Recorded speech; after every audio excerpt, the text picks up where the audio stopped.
अस्सलाम वालेकुम and welcome to let's talk about Islamic banking. मैं हूं शहजाद इकबाल। इस्लामिक बैंकिंग के प्रोग्राम में आज हम बात करेंगे कार फाइनेंसिंग पर।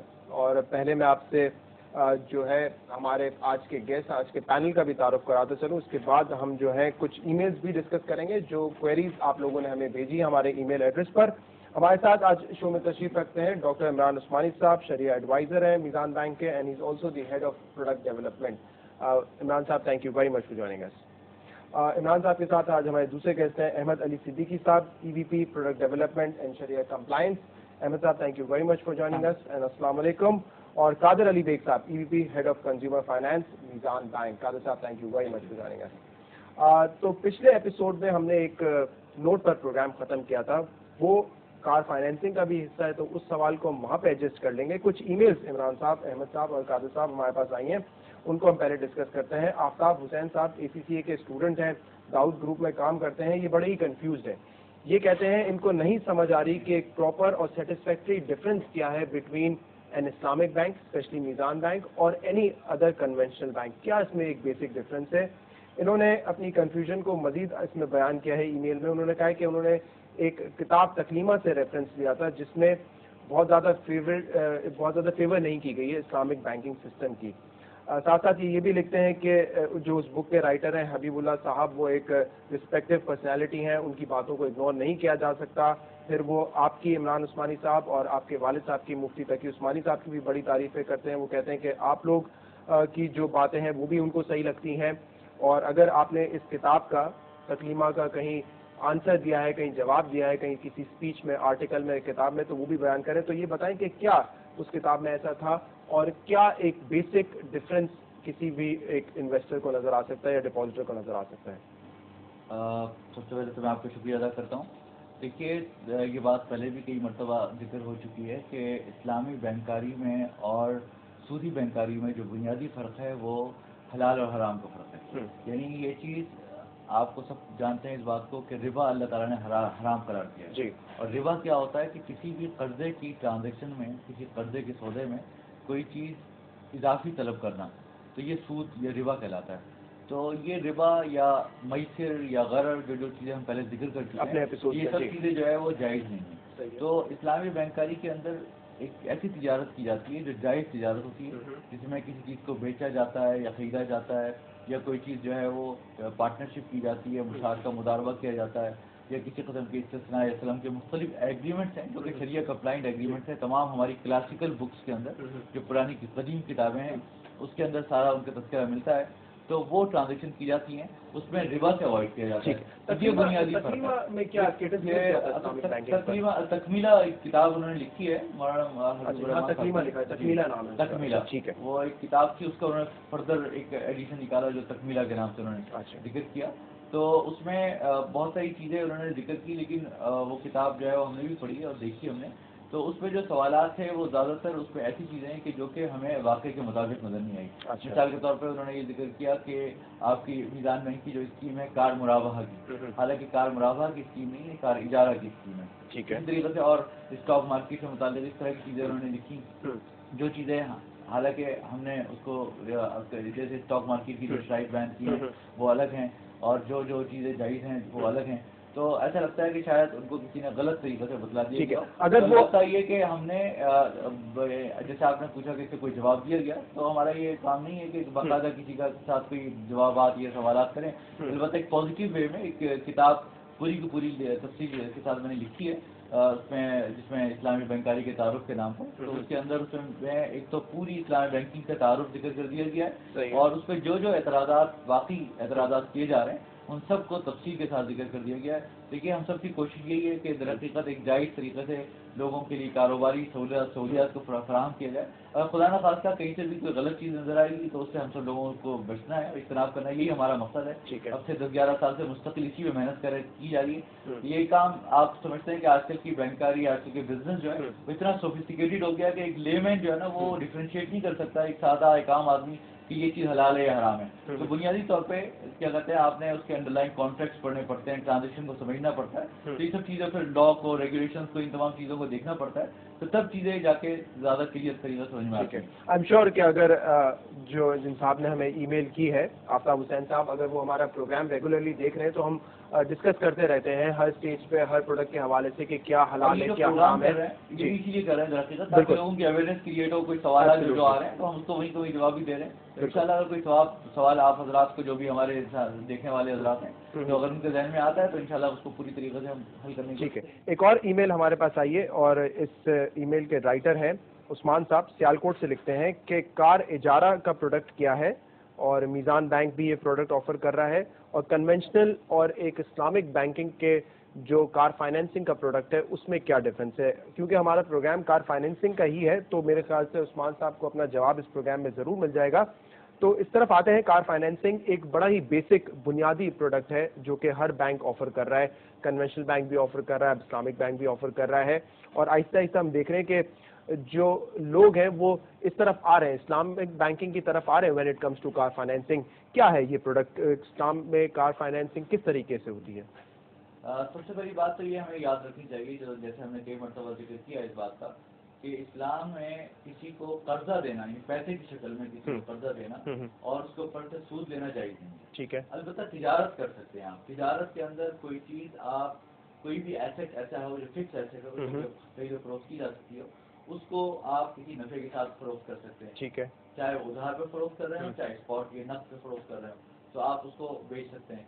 या आप ये भी कर सकते हैं कि किसी भी फिक्स एसेट को आप किराए पे चढ़ा दें, यानी किराए पे दे दें और उसका किराया वसूल करें, जिसको हम अरबी ज़बान में इजारा कहते हैं, या उजरत वसूल करना, जैसे उर्दू में भी कहते हैं कि हमने किसी को किराए पे या उजरत पे ये चीज़ दी। तो ये इजारा जो है दरअसल इससे माखूज है, और इसका इंग्लिश ट्रांसलेशन जो है वो लीजिंग है। ठीक है। तो इस लिहाज से देखा जाए तो कन्वेंशनल लीजिंग को भी जायज़ होना चाहिए था। सरकारी इजारा जायज़ है, ज़्यादा कोई आदमी ये कह सकता है यहाँ तो आपने अरबी लफ्ज़ इस्तेमाल कर लिया, वहाँ लीजिंग इंग्लिश लफ्ज़ है, लिहाजा वो भी जायज़ होना चाहिए। उसूलन तो उसको भी जायज़ होना चाहिए था, लेकिन मसला ये है कि उसके अंदर उन्होंने दरअसल वो लीजिंग की जो इस्लाम के अंदर कुछ शराइत है उसको मलूज़ खातिर नहीं रखा, जिसकी वजह से वो लीजिंग जो है वो इस्लाम के मुताबिक नहीं रही, बल्कि दरअसल वो एक नीडी फाइनेंसिंग या महज फाइनेंसिंग की ट्रांजेक्शन बन गई। ठीक है। जो कि बिल्कुल सूद के मुशाबे ट्रांजेक्शन की तरह हो गई। सही है। वो क्या बुनियादी फर्क है जो कि हम होने चाहिए थे, या जो उसको मलूज़ खातिर नहीं रखा गया, तो वो मैं थोड़ा सा मुख्तसर से बयान कर दूं। वो ये कि इजारा के अंदर दरअसल इस्लाम ये कहता है कि इजारे का मतलब ये है कि आप किसी चीज़ के ओनर हैं, आप किसी चीज़ के मालिक हैं, आपने सिर्फ उसकी मनफियत, उसका इस्तेमाल या उसका यूसेज जो है वो किसी दूसरे को ट्रांसफर कर दिया। अच्छा। मिसाल के तौर पर गाड़ी है मेरी, सही है, बैंक की, आप अपने आप बैंक की बात करें, ठीक है, ठीक है, तो मैं अगर मीज़ान बैंक को रिप्रेजेंट कर रहा हूँ, या वैसे भी अगर किराएदारी को भी देखा जाए तो इसका मतलब ये है कि मैं उसका मालिक हूँ, ठीक है, और मैंने आपको गाड़ी बतौर किराए पे दे दी। किराए पे देने का मतलब है कि आप उसको इस्तेमाल कीजिए, उसकी मनफियत उठाइए, और इसकी मनफियत के अगेंस्ट या उसके इस्तेमाल के इवज़ मुझे आप किराया दीजिए। ठीक है। जब उसका मालिक मैं हूँ तो उस मालिक के होने की हैसियत से मुझे उसके तमाम नफा नुकसान, उसके तमाम रिस्क एंड रिवॉर्ड आपको बर्दाश्त करना चाहिए। ठीक है। मैं ये नहीं कह सकता तो भाई मैंने तुमको तो ये दरअसल लीजिंग पे गाड़ी दे दी, अब चाहे तुम गाड़ी तबाह हो, चाहे चलती रहे, चाहे खराब हो जाए, इससे मुझे कोई सरोकार नहीं। ठीक है। तो मुझे हर हालत में रेंटल देते रहना, बल्कि इससे भी कोई सरोकार नहीं कि गाड़ी तुम्हें डिलीवर होती है या नहीं होती, या गाड़ी चोरी हो जाती है, गाड़ी तबाह हो जाती है, ये 5 साल चलती है, 3 साल चलती है, 1 साल चलती है, तुम्हारे साथ तो हमारा लीजिंग कॉन्ट्रैक्ट है, तुम्हें हर हालत में रेंटल देना है। अगर कोई आदमी इस तरह का कॉन्ट्रैक्ट करता है तो वो इसका मतलब है कि सिर्फ लीजिंग का लफ्ज़ इस्तेमाल कर रहा है, दरअसल वो गाड़ी को किराए पे देना नहीं चाहता, और जो गाड़ी के जो असल जो उसका यानी रूह है उसके मुताबिक अमल नहीं करना चाहता। तो हम ये कहते हैं कि भाई अगर ठीक है, अगर तुम इजारा करना चाहते हो तो उस इजारे की जो रूह है, स्पिरिट है, उस पर अमल करो, और वो ये कि अगर तुम उसके मालिक हो और तुमने किराए पे दिया है तो उसके रिस्क एंड रिवॉर्ड तुम बर्दाश्त करो। जब गाड़ी की डिलीवरी हो उसके बाद से इजारा स्टार्ट करो, अगर खुदा ना खास्ता गाड़ी तबाह हो जाए तो इजारा को टर्मिनेट करो। ठीक है। ये सब चीज़ें आप जो इजारा के उसूल हैं जो शरीयत के अंदर बताए गए, फिर इजारे का रेंटल फिक्स करो, मुतय्यन करो क्या होना चाहिए, ये सब चीज़ें जो है ना वो उसके जो उसूल हैं वो अगर आप फॉलो करोगे तो उससे इजारा बनेगा, वरना वो महज नाम का इजारा होगा, हकीकत में जो है वो एक सूद का। अहमद साहब ये बताएं कि इजारा कार फाइनेंसिंग में इस्तेमाल हो सकता है या किसी और जो है कमोडिटी पर भी हो सकता है? क्योंकि जहाँ तक मैंने स्टडी किया था और जैसे अभी इमरान साहब ने भी कहा, वीट, मनी और इस तरह की कॉटन की चीज़ों पे इजारा जो है वो अलाउड नहीं है। ये हम पहले प्रोग्राम से भी डिस्कस कर चुके हैं। बिस्मिल्लाहिर्रहमानिर्रहीम। देखिए इमरान साहब ने से बात की कि इजारा की जो ट्रांजैक्शन है वो बेसिकली एक किराएदारी की ट्रांजैक्शन है। तो हम इसको यकीनन कंज्यूमेबल आइटम में तो यूज़ नहीं कर सकते, क्योंकि वीट है, कॉटन है, वो तो कंज्यूम हो गई, रॉ मटेरियल, उसके लिए तो मुराबा का तरीका या और कोई तरीका होगा।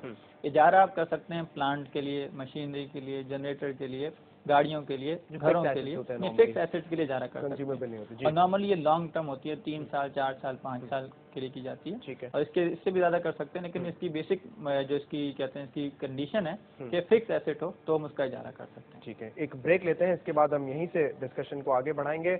कुछ प्रैक्टिकल पॉइंट ऑफ व्यू से भी बात करेंगे, कंज्यूमर्स के, कस्टमर्स के कुछ इश्यूज होते हैं जो कि इस प्रोग्राम में हम डिस्कस करेंगे आफ्टर द शॉर्ट ब्रेक।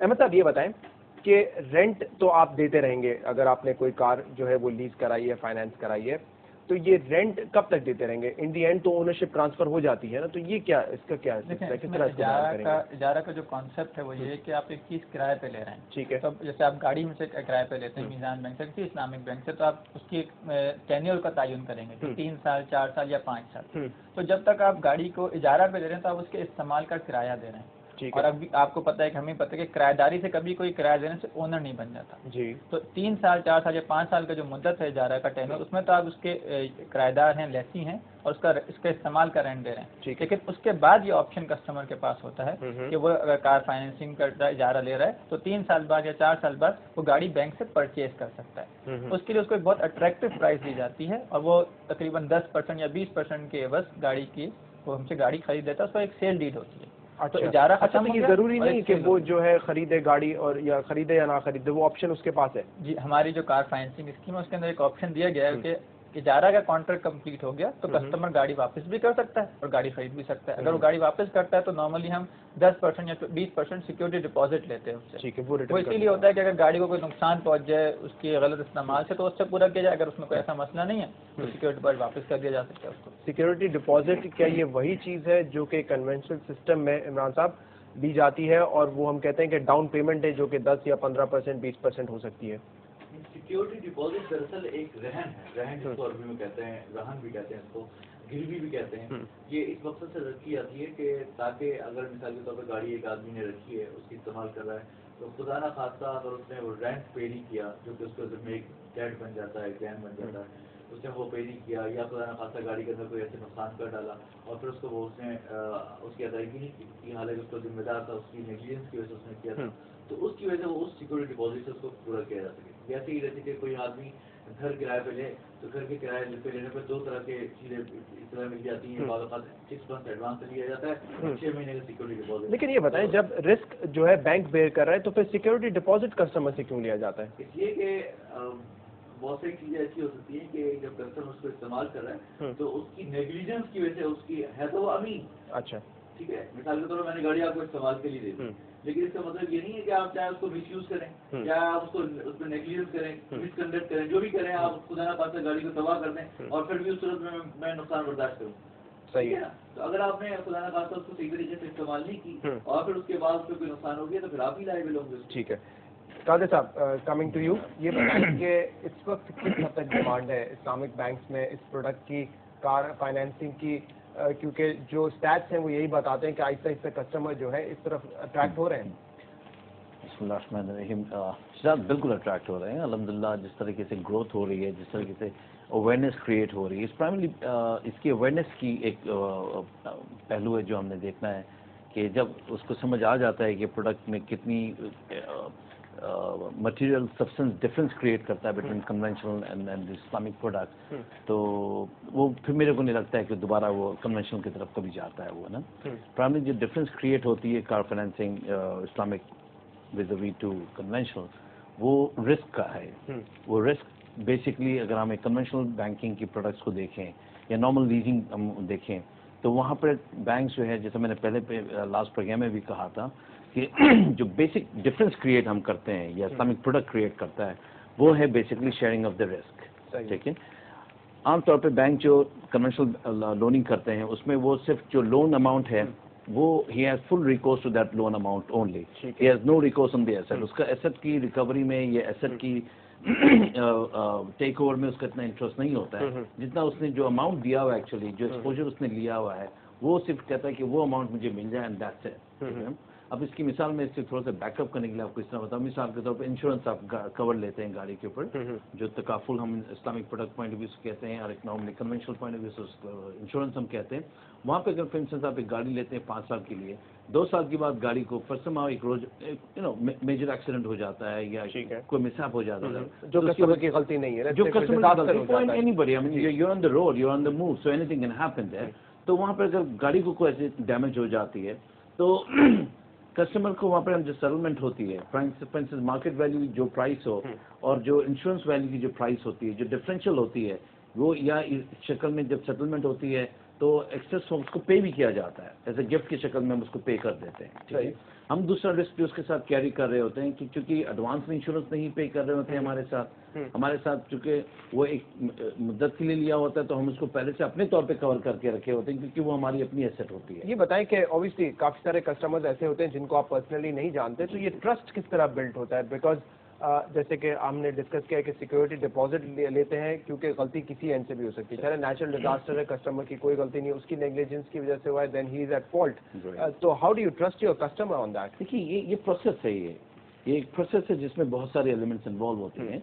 आपका अपना बैकग्राउंड होता है, आपकी अपनी सर्विस लाइफ होती है, आई मीन आपकी अपनी एजुकेशनल बैकग्राउंड होती है, किस ऑर्गेनाइजेशन में आप काम करते हैं, जिसको हम क्रेडिट प्रोफाइल कहते हैं। तंग तो नहीं करते आप कस्टमर को? कस्टमर कहता है ये मेरी गलती से नहीं हुआ, किसी और की वजह से हुआ है, तंग तो नहीं करते आप लोग? You trust him in the end? देखिए ट्रस्ट का लेवल तो डे 1 से स्टार्ट हो गया ना, जब हमने इजारा एग्रीमेंट साइन किया आपके साथ। So that is the trust we have actually entered into ना। तो उस ट्रस्ट को तो आप ना मैं उसको बैक ऑफ कर सकता हूँ ना आप बैक ऑफ कर सकते हो उसमें। तो अगर anything which is in deviation with the normal terms of जो एग्री टर्म्स हमारे हैं तो वो तो फिर कहीं ना कहीं डिविएशंस आ गई। उस डिविएशन का जो सोल्यूशन है, जो रेजोल्यूशन है, उसमें अगर आप अपने आप के तौर पे आप ये समझे कि नहीं जी मेरे साथ ज्यादती हो गई है या मैं समझूं मेरे साथ ज्यादती है, तो वो एलिमेंट ऑफ मेजरमेंट आपका अपना हक बनता है, राइट बनता है वो। ठीक है। But generally you need to see in the perspective of the numbers कि मतलब अगर 100 में से अगर एक आदमी फॉर सम रीजन अगर वो खुदा ना खास्ता नाराज हो जाता है या ऐसी चीज हो जाती है जो इंसानी तौर पे you have a right to offend yourself or to create any kind of irritation for yourself, but apparently people are very happy about the transactions at the end of the day. इसमें मैं थोड़ा सा add करता हूँ कि Islamic banking में जब customer आ रहा है तो एक जो चीज़, क्योंकि शरीयत की भी रिक्वायरमेंट है कि आप कोई चीज़ हिडन कॉस्ट नहीं रखते उसके साथ, उसको जो चीज़ है वो अपफ्रंट बता देते हैं। ठीक है। अच्छा, इसका थोड़ा सा डाउन साइड भी आता है कि जब हम एज ए इस्लामिक बैंकर सच बता देते हैं तो कस्टमर को बज़ाहिर ऐसा लगता है कि हम महंगे हैं, हालांकि हम बज़ाहिर महंगे नहीं होते, हम कंपेरेटिव होते हैं। ठीक है। कन्वेंशन बैंक हिडन कॉस्ट की सूरत में आपको हिडन चीजें होती हैं, फिर उसमें इनके पास डिस्क्रिशनरी राइट होते हैं कि जब मर्जी चाहे रेंट बढ़ा दें, जब मर्जी चाहे गाड़ी को वापस ले लें। अभी मार्केट में ऐसे इंस्टेंस हुए हैं लोगों को मार्कअप भी अभी बड़ा, डिस्काउंट रेट बढ़ गया। सो इस्लामिक बैंकिंग में आप ये कह रहे हैं कि आप बताए बगैर चेंज नहीं कर सकते अनलेस एंड अनटिल वो अग्रीमेंट में हो। बिल्कुल। हमारी से कार फाइनेंसिंग स्कीम है तो हमने जिन कस्टमर के साथ लोअर रेंट एग्री किया था आज भी वो लोअर रेंट पे कर रहे हैं। लेकिन रिस्पेक्टिव के उसका आज मार्केट में रेट क्या है। लेकिन ये बताएं मुझे कि आप लोग चार्ज करते हैं rent, you call your profit rent, जो आप चार्ज कर रहे हैं कस्टमर को वो रेंट है। लेट्स से एक गाड़ी है XYZ, अब एक कन्वेंशनल बैंक जो एक इंस्टॉलमेंट लेता है महीने की, वो लेता है K+4 K+5 पे, अज्यूम कर लेते हैं K+4 पे, तो वो अमाउंट और जो रेंटल अमाउंट आप चार्ज कर रहे हैं वो सिमिलर होता है। तो that means you are also using the same benchmark? जी बिल्कुल। हम जो क्योंकि एक मार्केट में हम ऑपरेट कर रहे हैं तो इंटरेस्ट बेस्ड बेंचमार्क, काइबर या दूसरा कोई बेंचमार्क है तो हम वो यूज कर सकते हैं, लेकिन उसके लिए क्राइटेरिया क्या कि आपकी अंडरलाइन प्रोडक्ट सही हो। वैसे हमारी कार फाइनेंसिंग स्कीम तो काइबर पे भी बेस्ड नहीं है, बल्कि हम एक फिक्स रेंटल रेजीम पे काम कर रहे हैं, सही है, जो कि एक परमिसिबल तरीका है। लेकिन अगर हम काइबर भी यूज करते हैं किसी के साथ तो हमारी जो प्रोडक्ट है, जो अंडरलाइन कॉन्ट्रैक्ट, इमरान साहब ने कहा कि इजारा का कॉन्ट्रैक्ट है, उसके अंदर रिस्क बैंक के ऊपर है, उसके अंदर कोई डिसीव नहीं कर सकते आप, किसी को धोखा नहीं दे सकते, और चीज क्लियरली मेंशन्ड है। ठीक है। तो अगर उसको सामने रखते हुए आप उतना ही प्रॉफिट कमाना चाहते हैं जो कि कन्वेंशनल बैंक कमाना चाह रहा है तो यकीनन उसमें कोई और इमरान साहब, हमने डिस्कस भी किया था कि अगर आप अपनी कोई चीज बेचना चाहते हैं तो you can ask any price for it, अगर आप कोई चीज झूठ नहीं बोल रहे उस प्रोडक्ट के हवाले से और छुपा नहीं रहे। बिल्कुल सही बात है। तो इसमें आप कोई भी प्राइस बाहमी तौर पर तय की जा सकती है, चाहे ज्यादा हो या कम हो, चाहे किसी से भी विजिट कर रही। तो खाली प्राइसिंग के मैकेनिज्म की वजह से कभी ये प्राइस वहाँ पर भी वही प्राइस ली जा रही है, ये भी प्राइस यहाँ पर भी प्राइस ये ले रहे हैं, तो ये कोई एक बुनियादी मत सकती किसी हिल्लत का या हरमत की परमिसिबिलिटी है, इम्परमिसिबिलिटी, बल्कि दरअसल अंडरलाइन कॉन्ट्रैक्ट तो देखना चाहिए कि वो वो अब क्या है, वो कौन सा कॉन्ट्रैक्ट है। और कॉन्ट्रैक्ट बड़ी अहम चीज होती है। लोग समझते हैं कि खाली नाम चेंज कर दिया या कॉन्ट्रैक्ट चेंज कर दिया तो इससे क्या हुआ। कॉन्ट्रैक्ट ही बुनियादी वो चीज होती है जिसमें सारे रिस्क एंड रिवॉर्ड, सारी लायबिलिटीज डिफाइन होती हैं। अगर खुदा न खास्ता कोई आदमी कोर्ट में जाएगा तो वो इस कॉन्ट्रैक्ट को देखेगा कि वो क्या एनफोर्सेबल है। तो वो कॉन्ट्रैक्ट की वजह से दुनिया की तमाम चीजें जो है वो हलाल से हराम बनती है। ठीक है, एक चीज़ जो हम before taking a break conclude करेंगे कि एक जो है एज इस्लामिक प्रोडक्ट्स को हासिल है और खासतौर पर इजारा को, वो ये है कि ये इस्लामिक प्रोडक्ट है, that means it's halal. Secondly, risk जो है कस्टमर का नहीं है, it is going to be shared by the bank. लेकिन जो तीसरी चीज़ है, जो इसकी कॉस्ट है, वो सिमिलर है टू कन्वेंशनल बैंक। यहाँ पर इसमें कोई उसको खास फायदा नहीं मिलेगा या नुकसान भी उसमें ये सिमिलर होना ये दोनों के फायदे में है। अगर सिमिलर नहीं होगा तो उस सूरत के अंदर या तो बैंक का नुकसान होगा या कस्टमर का नुकसान होगा। ठीक है, मार्केट में कंपटीशन नहीं होगा, ये कंपैरेटिव प्रोडक्ट नहीं होगी। ठीक है, मिसाल के तौर पे अगर एक रेट या रेंटल जो है वो 10% मार्केट में चल रहा है, ठीक है ना, अगर आप उसमें 15% चार्ज करेंगे तो कस्टमर ये कहेगा कि आप इस्लामी बैंक होने की वजह से उसे 15% चार्ज कर रहे हैं। सही है, ठीक है, 15% इसलिए चार्ज करेंगे आप इस्लामी बैंक है तो बोलेगा आप हमसे इस्लाम की वजह से ज्यादा चार्ज कर रहे हैं। ठीक है, अगर हम उनसे कहते हैं नहीं हम 10% नहीं चार्ज करते, वो कहता है आप हमसे जो है वो 5% चार्ज करो। ठीक है, 5% चार्ज करेंगे तो इसका मतलब यह है कि बैंक का नुकसान, क्योंकि बैंक के जो डिपॉजिटर हैं वो पैसा वहां से आया सारा। ठीक है, उनको भी रिटर्न है, वो कहेंगे भाई हमें रिटर्न इतना कम क्यों दे रहे हैं। ठीक है, तो आपको बैलेंसिंग करनी पड़ेगी दोनों तरफ। आप अपनी प्राइस अभी डिक्टेट नहीं कर सकते जब तक कि आपकी मेजॉरिटी क्रिएट नहीं हो जाती। ठीक है। काजी साहब ये बताएं कि अभी रिसेंटली हमने देखा तो स्टेट बैंक ने जो रेट्स बढ़ाए, डिस्काउंट रेट, इसके बाद काइबोर में भी इजाफा हुआ, सो आप लोगों ने अपने जो कस्टमर्स हैं उनको सेम प्राइस ही चार्ज किए, you haven't increase the rates without telling them? Not at all. I mean कोई जो एग्रीमेंट्स हो चुकी हैं, जो लॉक इन हो गई हैं, वो वैसी हैं जो पुराने रेट्स पे हैं। जो फ्यूचर की जो है, ऑब्वियसली हमने भी कॉम्पिटिटिव रहना होता है मार्केट में, हमने भी मार्केट के साथ साथ रिएक्ट करना होता है चीज़ों के साथ। तो उन फ्यूचर की कॉन्ट्रैक्ट्स के लिए तो डेफिनेटली जो करंट प्राइसिंग है उसके बेसिस क्या ये ऑप्शन दिया जाता है कस्टमर को कि आप फ्लोटिंग रेट पर ले लें या फिर एक फिक्स रेट पर ले लें इस्लामिक प्रोडक्ट्स में, या फिर जैसे कन्वेंशनल में हम जाते हैं तो इफ आई एम फोरसीइंग कि इंटरेस्ट रेट्स बढ़ने वाले हैं तो मैं ये चाहूँगा कि मैं फिक्स रेट पर जो है प्रोडक्ट खरीदूं। अगर मैं ये सोच रहा हूँ कि the interest rates can go down तो मैं उससे बोलूँगा कि मुझे फ्लोटिंग रेट पे चाहिए, ये ऑप्शन होता है? बिल्कुल होता है ये, बट इसी आई मीन सारी प्रोडक्ट की एक्सेप्टेबिलिटी जो है ना मार्केट फोर्सेस डिपेंड करती हैं Shahzad. We need to understand the market forces primarily. Market forces अगर एक चीज़ को एक्सेप्ट करती है तो you have to go by the trend. ठीक है ना, तो जहाँ पर आप ये फॉर इंस्टेंस नॉर्मली कार इजारा के अंदर जो है या कार लीजिंग के अंदर एक फिक्स रेट्स का कॉन्सेप्ट है।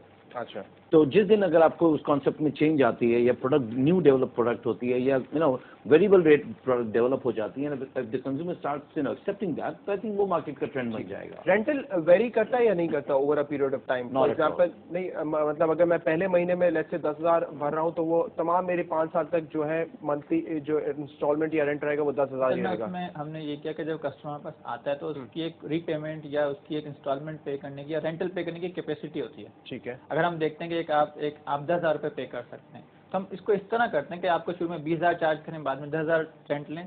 उसके बजाय हम क्या वजह है कि ये कस्टमर को आसानी के लिए कि आपकी एक सैलरी है, आपके पास जो इनकम है जो आप दे सकते हैं रेंट में 10,000 रुपये दे सकते हैं। ठीक है, अगर मैं आज आपसे 20,000 कहूँ और कहूँ कि 2 साल बाद जाके आपका रेंट कम हो जाएगा तो आपकी जो अफोर्डेबिलिटी वो मुतासर होती है। तो ये कस्टमर को फैसिलिटेट करने के लिए, लेकिन इसके अंदर दूसरे ऑप्शन भी पैदा किए। और ये प्रोडक्ट की प्राइस पे भी तो डिपेंड करता होगा कि अगर प्राइस ज्यादा है तो ऑब्वियसली उस पर आप ज्यादा रेंट लेंगे। जी, अगर एक गाड़ी महंगी है 10 लाख रुपए की गाड़ी तो उसका रेंट ज्यादा होगा, क्योंकि उसके अंदर ऑब्वियसली आप मार्केट में भी जाए तो वो चीज महंगी मिल रही है, और एक सस्ती गाड़ी है, छोटी है, 800 सीसी गाड़ी है तो उसका रेंट कम होगा। और अगर आप 3 साल के लिए लेंगे तो यकीनन आपने 3 साल के अंदर आपने ज्यादा पे करना होगा। अच्छा, अब इमरान साहब, कन्वेंशनल बैंक्स क्या करती हैं कि जब आप उनसे कार फाइनेंसिंग के पास जाते हैं, लेट्स से आप एक हेफ्टी अमाउंट पे करें ओवर द 5 years, तो पहले वो जो आपसे पैसा ले रहे होते हैं इंस्टॉलमेंट्स, वो उसमें इंटरेस्ट अमाउंट ले रहे होते हैं आपसे। तो आप 2 साल बाद जब गाड़ी बेचने जाते हैं आपको पता चलता है कि जो कैपिटल अमाउंट है वो तो वहीं पड़ा है, क्योंकि अभी तक आपने जो पेमेंट्स की वो इंटरेस्ट पहले चार्ज कर लेते हैं, कैपिटल अमाउंट बाद में करते हैं। ये इस्लामिक बैंकिंग में किस तरह होता है? इस्लामिक बैंकिंग में इंटरेस्ट तो होता ही है। बिल्कुल तो आप जी, सिर्फ किराया ले रहे हैं। ठीक है, अब किराए की मद में आप उससे सिर्फ एक ही अमाउंट ले सकते हैं। ठीक है, अब वो अलग बात है कि जब आप किराया लेते हैं तो जो बैंक उसकी जो वर्किंग करता है तो या उसकी जो कैलकुलेशन करता है वो ऐसा करता है कि उसका अमोर्टाइजेशन जिसको कहते हैं कि वो उसकी जो अमाउंट है वो अमोर्टाइज होती है। तो उसमें ये होता है कि उसमें प्रिंसिपल जो उसका, अगर मिसाल के तौर पर उसने अगर कसूरी कर्जा दिया होता है तो जितनी अमाउंट कॉस्ट की दी हुई होती, जितना अमाउंट उसका खर्चे पर आया उस गाड़ी के खरीदारी पर, ठीक है, और ऊपर जितना रेंटल हुआ, तो रेंटल इस तरह मुतय्यन किया जाता है कि उसमें दोनों चीजें एक साथ हो जाएं, ताकि जब मिसाल के तौर पर 4 या 5 साल गुजर जाए, जब जो लीज की एक्चुअल टर्म है, तो उस वक्त वो उसकी प्राइस, उसका यानी रेंटल वसूल करते करते उसकी प्राइस इतनी रह जाए कि हिस्टोरिकल प्राइस या उसकी जो बुक वैल्यू है वो इतनी कम रह जाए कि अगर वो आखिर में सिर्फ एक नॉमिनल प्राइस देकर अगर वो खरीदना चाहे तो खरीदने के काबिल हो सके। ये जरा देकर उसको इस बात का फैसिलिटेट करने के लिए कि अल्टीमेटली वो उस मकान का या उस गाड़ी का वो बायर बन सके, उसको खरीदार बन सके। ठीक है, एक अजम्पशन ले लेते हैं कि लेट्स सपोज के एक कस्टमर 20% जो है सिक्योरिटी डिपॉजिट देता है, 20% of the cost of the car, ठीक है, और ओवर द 2 years वो मजीद पेमेंट करता है जो कि उस गाड़ी की टोटल कॉस्ट का 50% हिस्सा बन जाता है सिक्योरिटी डिपॉजिट और रेंटल की सूरत में। गाड़ी लेट्स सपोज चोरी हो जाती है खुदा ना खास्ता, इसके बाद क्या होगा? क्या वो 50% जो उसने पे किया था, क्या बैंक उसको वो अमाउंट वापस करेगा? नहीं, क्योंकि असल यही बात बुनियादी पड़ता है कि जो डिमिनिशिंग मुशारका या इजारा के अंदर, अगर इजारा के तहत अगर गाड़ी चोरी हो गई तो इजारा का जो टर्मिनेट कॉन्ट्रैक्ट है उसी टर्मिनेट हो जाएगा। अच्छा, तो इजारा कॉन्ट्रैक्ट टर्मिनेट हो गया तो अब जो बैंक ने एक इस्लामिक तकाफुल करवाया, इस्लामिक इंश्योरेंस करवाया, वो जाएगा वहाँ से उस तकाफुल के जरिए गाड़ी को रिकवर करेगा। ठीक है, और रिकवर करने के बाद जब गाड़ी उसको वापस मिल जाएगी तो दोबारा उसको लीज कर देगा उसके साथ। अच्छा, उसने तो इजारा ठीक है। कंप्लीट कर। लेकिन अगर लेट्स से कि गाड़ी टोटली चोरी नहीं हुई लेकिन टोटली डैमेज हो गई, उस सूरत में क्या होगा? उसमें भी यही तकाफुल? गाड़ी दूसरी मिल जाएगी। ठीक, गाड़ी दूसरी मिल जाएगी। अच्छा, उसको उसका जो यही शिजात मैं आपको वो बताना चाह रहा हूँ कि सबसे बिगेस्ट अगर यूएसपी अगर आप देखें ना इस वक्त कार फाइनेंसिंग की इस्लामिक पॉइंट ऑफ व्यू से, एक कस्टमर के पॉइंट ऑफ व्यू से, तो वो यही डिफरेंस क्रिएट करती है। आप देखें कि जब इंश्योरेंस ब्रेक होती है या इंश्योरेंस क्लेम आता है, ये गाड़ी की वैल्यू अगर गिर जाती है, लेकिन मार्केट वैल्यू गाड़ी की 10 लाख की आपने लिए 3 साल की ट्रांजैक्शन थी, 2 साल के बाद गाड़ी को कोई मेजर मिसहैप हो जाता है और गाड़ी की जो मार्केट ट्रेंड चल रही है, मार्केट प्राइसेस जो सेकेंडरी मार्केट वैल्यू जिसको हम कहते हैं, कि उस गाड़ी को अगर आप बेचना चाहते हो उस कंडीशन में तो उसकी वैल्यू क्या रह जाती है। यहाँ पर जब हमें क्लेम मिलता है इंश्योरेंस में, जो डिफरेंस मैं बताना चाह रहा हूँ, जो इस्लामिक बैंक्स को इसके अगेंस्ट जो क्लेम मिलता है, ठीक है, और विज़-अ-वी जो मार्केट प्राइस जो डिफरेंस जो नीचे गिर गई है, उसके बावजूद भी वो डिफरेंस जो है ना वो वापस दिया जाता है कस्टमर को, उसको एज ए गिफ्ट के तौर पे उसको पे ऑफ किया जाता है, उसको सेटल करते हैं उसके अगेंस्ट, और उसको उसकी जो सिक्योरिटी डिपॉजिट है वो भी इसके अगेंस्ट उसको एडजस्ट कर, जिसको हम एडवांस रेंटल कहते हैं, वो भी इसको एडजस्ट करते हैं, क्योंकि वो नॉट बिकॉज ये सिक्योरिटी डिपॉजिट का concept is just for the negligence purposes के लिए होता है, खुदा तो कोई ऐसा ह्यूमन नेचर है, कोई ऐसी चीज है जो मतलब डिलिबरेटली कोई ऐसी चीज कर देता है, तो ना उसको डेटर करने के लिए ये एलिमेंट्स यूज करते हैं उसके अंदर। तो यहाँ पर जन अगर आप इंश्योरेंस को देखेंगे, बेसिक जो डिफरेंस आता है वो यही आता है कि हम इंश्योरेंस एडवांस नहीं लेते हैं। सही है, ठीक है। एडवांस नहीं लेने का मतलब ये होता है कि कस्टमर जो है उस रेंट के अंदर, मंथली रेंट के अंदर वो पे करना होता है हमारे को, ठीक है। अब 6 महीने के बाद खुदा खासा कोई क्लेम आ जाता है गाड़ी के अंदर, जब तक क्लेम सेटल नहीं होता है, you got to understand this thing शिजात very well, because the consumer needs to understand this thing. जो हमारा आम यूजर है वो जो डिफरेंस समझ नहीं पाता है कि यार ये कन्वेंशनल इसमें फर्क क्या है, वो ये फर्क है।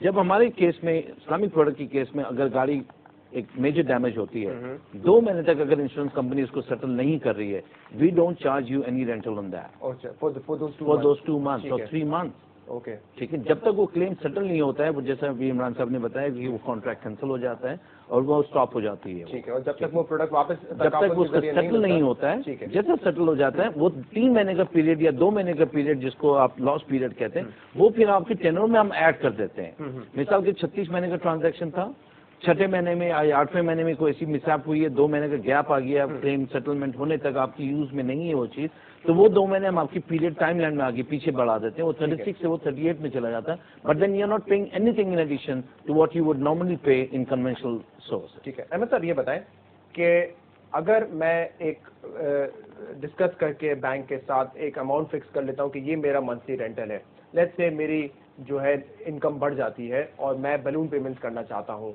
उस सूरत में कन्वेंशनल बैंक क्योंकि उसका ओवर, लेट्स सपोज कि मैंने अगर ओवर 5 years ली थी गाड़ी तो उसका इंटरेस्ट मारा जाएगा, इसलिए वो मुझ पर पेनल्टी चार्ज करता है, 5% हो सकती है फॉर एग्जांपल, तो इसमें भी जो है बलून पेमेंट्स पे पेनल्टी चार्ज होती है, व्हाई इज दैट? सो किस तरह पेनल्टी को जस्टिफाई करेंगे? थोड़ा सा देखें, एक तो दो प्रोडक्ट्स हैं जो लीजिंग या फिक्स एसेट की फाइनेंसिंग के लिए इस्तेमाल कर सकते हैं। तो इजारा है दूसरा हमारे पास डिमिनिशिंग मुशारका। हम क्योंकि कार फाइनेंसिंग इजारा पे करते हैं तो कस्टमर हमें एक रेंट पे कर रहा होता है और उसके साथ साथ कस्टमर को एक कंटिन्यूस ऑप्शन होता है कि वो कभी भी इस एग्रीमेंट को ख़त्म करवाए, टर्मिनेट करवाए और हमसे एक परचेज प्राइस पे वो गाड़ी परचेज कर ले। अच्छा, उस पे आप अब वो जो परचेज प्राइस है उसके अंदर क्योंकि वो कीमत फरोख्त है, यानी उसमें जैसे इमरान साहब ने कहा कोई भी कीमत एग्री हो सकती है, तो नॉर्मली उस परचेज प्राइस में कभी कभी नॉमिनल प्रॉफिट होता है। अच्छा, आप लोग मतलब एडिशनल जो कॉस्ट उसकी जो भी वैल्यू बचती है बुक वैल्यू उस पे एडिशनल प्रॉफिट होता है, लेकिन ये नहीं होता कि जो पिछले आगे 3 साल के रेंट चले वो सारे वसूल कर लीजिए। ऐसा नहीं हो सकता क्योंकि वो रेंट तो वो तो वैसे कन्वेंशनल बैंक भी नहीं करते, वो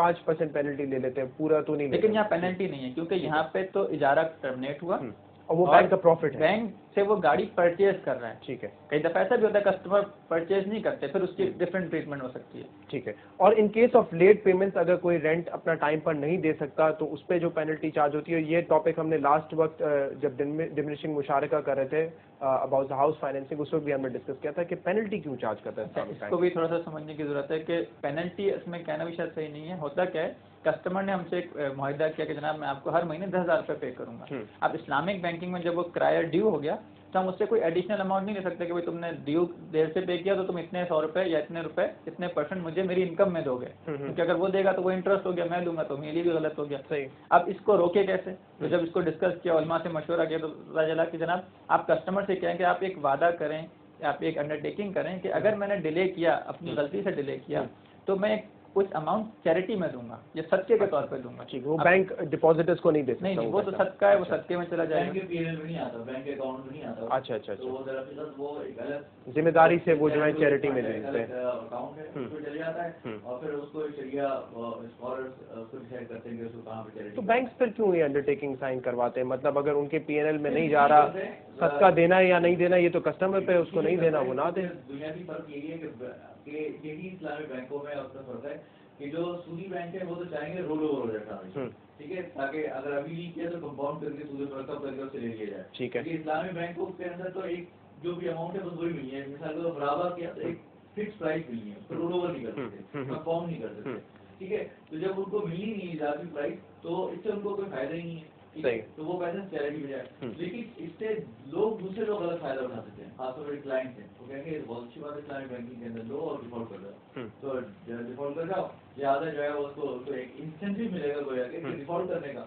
तो उसका ये एक हल निकाला गया कि उनको डिसइंसेंटिवाइज करने के लिए, डिस्करेज करने के लिए, कि ताकि वो ये डिफॉल्ट न करें, तो उनसे कह दिया जाता है कि तुम एक वादा करो कि अगर तुमने वक्त अदा नहीं किया तो इसका पैसे 70 में दे दोगे। ठीक, एक लास्ट क्वेश्चन मैं पूछना चाहूँगा, इसके बाद ऑब्वियसली काफ़ी सारी क्वेरीज भी आएंगी इस हवाले से कि अभी रिसेंटली हमने देखा था कि जो रिकवरी सिस्टम होते हैं बैंक्स के, चाहे आप पर्सनल लोन लें, क्रेडिट कार्ड के लोन्स हो या कार फाइनेंसिंग हो, उसका एक बड़ा इशू क्रिएट हुआ था।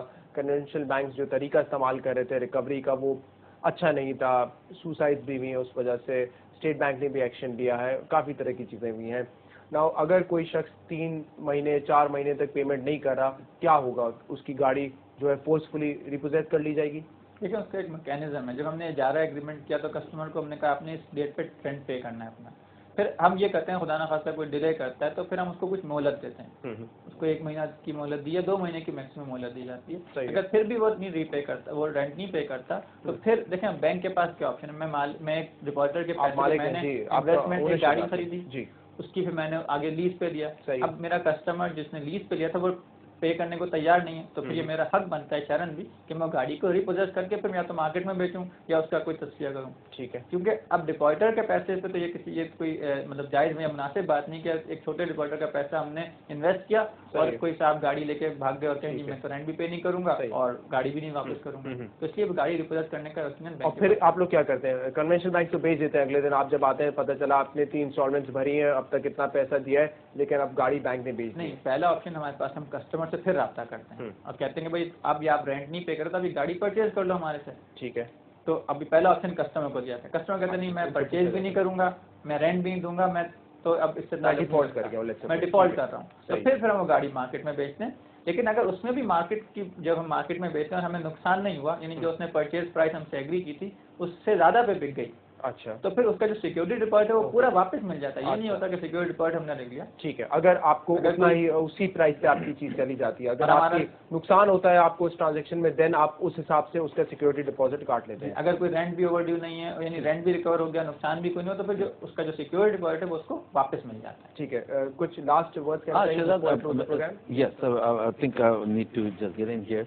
ये देखिए, क्योंकि ये कन्वेंशनल टर्म्स, जार्गन, जो अंग्रेजी जितनी भी है, क्योंकि ये 50-60 साल से हमारी तालीमी बुनियादों पे हो रही है, तो हमारे लिए बहुत डिफिकल्ट है इसमें वो फाइन लाइन जो ड्रॉप हो रही है उसको स्टैब्लिश करना। तो वो चूंकि हम इसको इजारा कहते हैं, वो कहते हैं इसको लीजिंग कहते हैं, तो फर्क क्या है? वो आप उर्दू में उसको ये कह लें और इसको सेब कह लें, इंग्लिश में इसको एप्पल कह लें, है तो वही चीज़ ना। पर ये चीज़ प्रैक्टिकली वही चीज़ को आप इस्लाम के नज़रिए से देखें। आप एक चीज़ सेब है, आप खा रहे हैं, बिस्मिल्लाहिर्रहमानिर्रहीम बोलते हैं आप, तो उसमें आपने एक ना अपने मजहब का एक अंसर पैदा कर दिया उसके अंदर। ठीक है, जो भी फादियत अल्लाह ताला ने बिस्मिल्लाह की कहने की जो कुदरत की बरकत रखी है, आपको उससे फायदा हासिल हो जाता है। वही चीज़ आप बगैर बिस्मिल्लाह वाली खा लें आप। तो इसी तरह ये डिफरेंसेस क्रिएट हो रही हैं, क्रिएट है इसके अंदर। इट्स वेरी इंपॉर्टेंट कि हमारा आम तबका इस चीज़ों को समझे।